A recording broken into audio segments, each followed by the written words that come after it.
Paano po ba i-secret conversation yung sa Messenger? So, tanong yan ni Lods Labi at Tinam dito sa isang tutorial natin.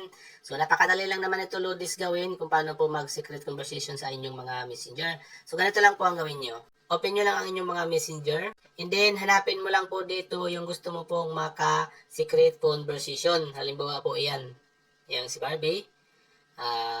Open nyo lang yung message niya.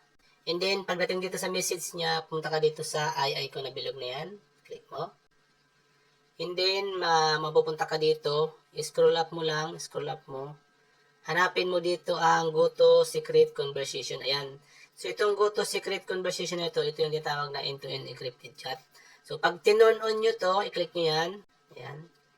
And then, ayan na po. Ganyan na po yung magiging itsura niyan. Magkakaroon sa taas yan ng end-to-end encrypted chat.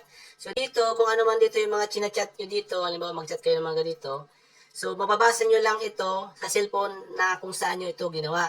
So kahit ilagin yung inyong mga messenger, hindi yan mababasa. Mababasa lang to kung saan po doon, kung saan nyo po kinunait yung end-to-end encrypted chat or yung secret conversation sa Messenger. Okay?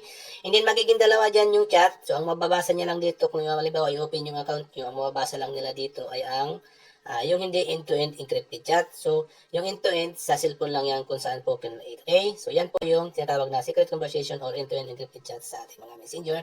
So, ganun lang po ang gawin mo, Lods, kung paano po mag-create ng secret conversation. So, napakadali lang naman po. Sana po nakatulungan kita. Kung may katanungan ka ulit, Lods, comment ka lang sa comment section ng video na to at sagutin natin yan sa abot ng ating makakaya. Hanggang sa muli, much love, God bless.